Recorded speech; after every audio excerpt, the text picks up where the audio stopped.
اعوذ باللہ من الشیطان اللعین الرجیم بسم اللہ الرحمن الرحیم الحمد للہ والصلاۃ والسلام علی اہلہا۔ تمام عالم اسلام، شیعان اہل بیت اور تمام مستضعفین عالم کو امام محمد ابن علی الرضا، امام محمد تقی الجواد علیہ السلام کی آمد بسعادت مبارک ہو۔ امام محمد تقی علیہ السلام وہ عظیم شخصیت جس کی ولادت کے بارے میں امام رضا علیہ السلام نے فرمایا لم یلد علی شیعتنا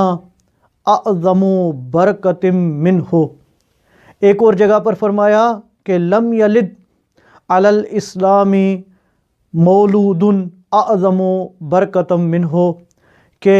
میرے اس بیٹے امام محمد تقی علیہ السلام جیسا ہمارے شیعوں کے لیے،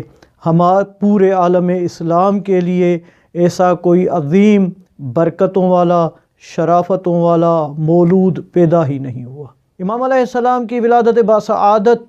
10 رجب 195 ہجری کو ہوئی۔ امام علیہ السلام کے والد گرامی کا اسم گرامی حضرت علی ابن موسیٰ الرضا، یعنی المعروف امام علی رضا ضامن آہو علیہ السلام۔ امام علیہ السلام کی والدہ محترمہ کا اسم گرامی سبیکہ خاتون، جس کو امام رضا علیہ السلام پیار سے خیزراں بلاتے تھے۔ یہ عظیم المرتبت خاتون رسول اللہ صلی اللہ علیہ وآلہ وسلم کی کنیز ماریہ قبطیہ کے خاندان سے تھیں، اور اس عظیم خاتون کو شرف حاصل ہے کہ رسول اللہ نے جس طرح حضرت جابر ابن عبداللہ انصاری کے ذریعے امام باقر علیہ السلام تک سلام پہنچوائے تھے، اسی طرح امام موسیٰ کاظم علیہ السلام نے جناب سبیکہ خاتون کے لیے سلام پہنچوائے تھے۔ امام محمد تقی علیہ السلام اس پر فتن پر آشوب دور میں ولادت ہوتی ہے کہ ایک مرتبہ امام رضا علیہ السلام یعنی کہ امامت طعن و تشنیع کے زد میں ہے، اور خود شیعت پر بھی کڑا وقت ہے۔ وہ اس طرح کہ امام علیہ السلام کی عمر مبارک کی 47 بہاریں گزر چکی تھی، اور امام علیہ السلام کے ہاں کوئی بھی اولاد نہیں ہوئی تھی، کوئی بیٹا نہیں ہوا تھا۔ یہ بیٹے کا نہ ہونا سبب بنا کہ لوگ امام علیہ السلام پر طعن و تشنیع کرنے لگے، امام علیہ السلام کے لیے غلط باتیں اور افواہیں مشہور کر دی گئیں، حتیٰ کہ جو مخالفین تھے انہوں نے یہاں تک کہنا شروع کر دیا کہ اگر واقع میں آپ کا عقیدہ امامت درست ہوتا تو امام رضا علیہ السلام کو بھی بیٹا ہوتا جو اس کے بعد وارث ہوتا، جو امام بنتا، لہذا آپ جس امامت کے قائل ہیں وہ درست ہی نہیں ہے۔ اور جو واقفیہ تھے، جو امام موسیٰ کاظم علیہ السلام کی وفات کے بعد امام رضا علیہ السلام کی امامت کو نہیں مانتے تھے، فقط اس وجہ سے کہ کہیں وہ مال جو امام موسیٰ کاظم علیہ السلام کی ملکیت تھا، ان کے پاس تھا، وہ امام موسیٰ کاظم علیہ السلام کے وارث کو نہ دینا پڑ جائے، اس وجہ سے انہوں نے انکار کرنا شروع کر دیا، اور لوگ واقفیہ مذہب کی طرف مائل ہونے لگے، یہاں تک کہ لوگوں کی جرأت بڑھنے لگی کہ ایک شخص نے امام رضا علیہ السلام کو خط لکھا کہ آپ کس طرح کے امام ہیں حالانکہ آپ کا کوئی بھی بیٹا نہیں ہے۔ ایک طرف یہ ماحول امامت طعنوں کے زد میں، دوسری طرف سیاست نے، حکومت نے، صاحبان اقتدار نے فرقوں کے اوپر فرقے، مذاہب کے اوپر مذاہب بنائے تھے، فقط اس وجہ سے تاکہ مذہب اہل بیت کو کمزور کیا جا سکے، نظریہ امامت کے مقابلے میں دوسرے نظریوں کو تقویت دی جا سکے، اور حق کو باطل سے اس قدر مخلوط کیا جا سکے کہ لوگوں کے لیے اصل حق کی تشخیص مشکل ہو جائے، اور کوئی بھی علویین کے ساتھ نہ ہو، امامت کے ساتھ نہ ہو، اور جو نظریہ امامت ہے، جو حق ہے، وہ لوگوں تک نہ پہنچ سکے۔ اس وجہ سے مختلف مذاہب پیدا کیے گئے، اور یہ پیدا کرنے والے زیادہ تر ان کے پیچھے سیاست کا عمل دخل تھا۔ بہرحال اس ماحول میں امام جواد علیہ السلام کی ولادت باسعادت ہوتی ہے۔ وہ جو خط لکھا گیا تھا اس کے جواب میں امام رضا علیہ السلام نے فرمایا، آپ کو کس نے کہا کہ میرا بیٹا نہیں ہے؟ ابھی کچھ دن ہی نہیں گزریں گے کہ اللہ مجھے ایک بیٹے سے نوازے گا۔ 10 رجب المرجب کی شب کو جناب امام رضا علیہ السلام نے اپنی بہن جناب حکیمہ خاتون سے کہا، اے میری بہن، آج رات آپ ہمارے گھر میں رکیے، کیونکہ اللہ کریم کی طرف سے مجھے وہ بیٹا عطا ہوگا جس کا وعدہ اللہ رب العزت نے ہم سے کیا ہے۔ جناب حکیمہ خاتون فرماتی ہیں کہ جب صبح کا وقت ہوا تو امام رضا علیہ السلام نے کہا، میری بہن، اللہ کے وعدے کا وقت قریب آ چکا ہے، آپ خیزراں کے پاس جائیے۔ جناب حکیمہ فرماتی ہیں کہ میں سیدہ خیزراں کے پاس، امام رضا علیہ السلام کی شریک حیات کے پاس، عظیم المرتبت امام تقی علیہ السلام کی والدہ ماجدہ کے پاس آئی۔ روشنی چراغ جل رہا تھا، ابھی تھوڑی دیر گزری کہ وہ چراغ بجھ گیا اور پورا کمرہ ایک نور سے روشن و منور ہو گیا، اور اس نور کی شدت اتنی تھی کہ میری آنکھوں کو کچھ سجھائی نہیں دیتا تھا، دکھائی نہیں دیتا تھا۔ پھر آہستہ آہستہ مجھے امام جواد علیہ السلام کا چہرہ دکھائی دینے لگا۔ میں نے اپنی آغوش میں لیا اور پاک و پاکیزہ لباس ان کو زیب تن کروایا، اور اس کے بعد امام رضا علیہ السلام مسکراتے ہوئے آئے اور مجھ سے وہ فرزند لے لیا۔ یعنی یہاں سے پتہ چلتا ہے کہ امام جواد علیہ السلام سب سے زیادہ شیعوں پر اور اسلام پر برکت کا باعث کس طرح ہے،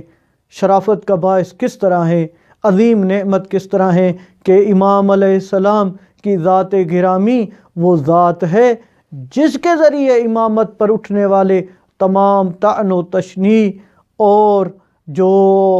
اعتراضات تھے ان کا باب بند ہو چکا۔ امام محمد تقی علیہ السلام کا دور 203 ہجری سے لے کر 220 ہجری تک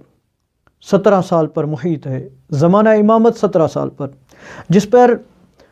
جس میں سے 15 سال متوکل عباسی جیسے ظالم و جابر حکمران کے دور حکومت میں امام علیہ السلام نے زمانہ گزارا، اور بقایا 2 سال معتصم عباسی کا دور حکومت رہا۔ امام علیہ السلام جس طرح بیان کیا جا چکا کہ اسلام وہ امامت طعن و تشنیع کے زد میں تھی، اعتراضات کے زد میں تھی۔ جیسے امام کا زمانہ امامت شروع ہوا اور امام چھوٹے سے تھے، 5 برس کی عمر میں تھے جب اپنے بابا سے جدا کر دیا گیا امام کو۔ امام رضا علیہ السلام کو مامون نے اپنے پاس بلا لیا، اور جب امام علیہ السلام چھوٹے ہی تھے 3 سال بعد امام علیہ السلام کی امام رضا علیہ السلام کو زہر دے کر شہید کر دیا گیا۔ امام علیہ السلام کا دور امامت جیسے ہی شروع ہوا، امام کی عمر چونکہ بہت چھوٹی تھی اور سیاست چاہتی تھی کہ کسی طرح علویوں میں سے، امامت میں سے کسی ایک معزز شخصیت کو اپنے قریب لایا جائے جو شیعوں کے لیے مرکز ہو، تاکہ ثابت کیا جا سکے کہ ہم حق پر ہیں۔ امام رضا علیہ السلام کو چونکہ بڑی عمر میں مامون نے ولی عہد بنایا تھا، تو وہ سمجھ رہا تھا کہ اب جو ہے وہ اگر امام ہماری طرف مائل نہیں ہوئے، دنیا کی عیش و عشرت کی طرف مائل نہیں ہوئے، تو اس وجہ سے کہ بنی ہاشم کے ایک زاہدانہ ماحول میں، عبادت گزاری کے ماحول میں ان کی پرورش ہوئی ہے، لہٰذا امام علیہ السلام ہماری طرف نہیں آئے۔ تو انہوں نے اس کا حل یہ ڈھونڈا کہ امام تقی علیہ السلام جو بچپنے میں یتیم ہو گئے ہیں ان کو اپنے پاس رکھتے ہیں، وہ بچپن سے ہی قصر شاہی کی عیش و عشرت دیکھیں گے، شراب نوشی اور دوسری اشیاء کو دیکھیں گے، وہ از خود دنیا کی طرف مائل ہو جائیں گے۔ لیکن وہ نہیں جانتے تھے کہ جو امام ہوتا ہے اس کا ربط اللہ کریم کی ذات سے ہوتا ہے، وہ بچپنے میں بھی امام ہوتا ہے، اور ان کی حیرت کی انتہا نہ رہی جب بچپنے میں بھی دنیاوی لذتوں سے، عیش و عشرت سے امام علیہ السلام منہ موڑتے تھے اور خدا کی عبادت میں اپنی زندگی بسر کرتے تھے۔ یہ امام علیہ السلام کی وہ شخصیت ہے جس طرح بیان کیا جا چکا کہ ایک ایسا ماحول بن گیا تھا، ایک طرف شیعت امامت اعتراضات کے زد میں تھی، طعن و تشنیع دیے جا رہے تھے اس وجہ سے تاکہ لوگوں کو امامت سے دور کیا جا سکے، دوسرے طرف خود اصل اسلام بیضائے اسلام وہ خطرے میں تھا، اس پر بھی بہت سارے اعتراضات کیے جا رہے تھے۔ یہ اس وجہ سے چونکہ جانتے تھے کہ امام رضا علیہ السلام جو حقیقی دین اسلام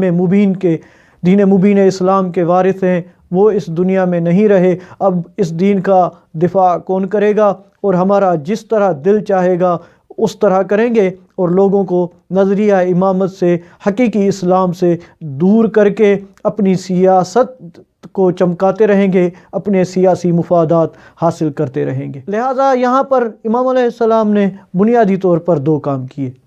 ایک کہ اپنے شیعوں کو، اپنے محبوں کو دوسرے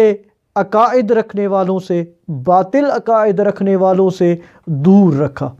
یہاں تک کہ وہ زمانے میں جو غالی تھے ان کے لیے امام علیہ السلام نے فرمایا کہ جو ائمہ کے لیے الوہیت اور ربوبیت کا دعویٰ کرتے تھے، امام علیہ السلام نے فرمایا ابو الخطاب اور اس کے ساتھیوں پر لعنت کرنے میں جو توقف کرے اس پر بھی اللہ کی لعنت۔ یہ فقط اس وجہ سے تاکہ لوگوں کو ان غالیوں کے اثر سے، نصیریوں کے اثر سے اپنے محبان اہل بیت کو دور کیا جا سکے۔ اور دوسری طرف جو مجسمہ تھے، جو کہتے تھے کہ ید اللہ فوق ایدیہم، اللہ کہہ رہا ہے کہ میرا ہاتھ ان کے ہاتھوں کے اوپر ہے، لہٰذا اللہ کا ہاتھ ہے، الرحمن علی العرش استویٰ، لہٰذا خداوند عظیم جسم رکھتا ہے۔ امام علیہ السلام نے فرمایا کہ مجسمہ کے پیچھے نہ صرف تم نماز نہ پڑھو بلکہ ان کو زکوٰۃ بھی نہیں دی جائے گی، تاکہ باطل عقائد رکھنے والوں سے لوگ مخلوط نہ ہوں اور ان پرفتن پرآشوب دور میں اپنے آپ کو محفوظ رکھ سکیں۔ ایک طرف یہ تھا، اور دوسری طرف جو اصل بیضائے اسلام تھا اس کے دفاع کے لیے جو ایک فرقہ بنایا گیا تھا معتزلہ کے نام سے، جس کو حکومت کی فل سپورٹ تھی، ان کا بنیادی مبنی، بنیادی نظریہ یہ تھا کہ ہر چیز کو وہ عقل کے مطابق پرکھتے تھے، عقل کے مطابق جانچتے تھے، حتیٰ کہ احکام شرعیہ کو بھی عقل پر پرکھتے تھے، جو عقل کے مطابق ہے وہ صحیح ہے، جو نہیں ہے اس کو رد کر دیتے تھے۔ امام علیہ السلام نے ان کے ساتھ بہت مناظرے کیے، اور امام علیہ السلام کے مناظروں کی تعداد 80 یا 100 سے زیادہ ملتی ہے، اور دوسرے مذاہب والوں سے بھی امام علیہ السلام نے مناظرے کیے۔ صلی اللہ علی محمد و آلہ الاطہار۔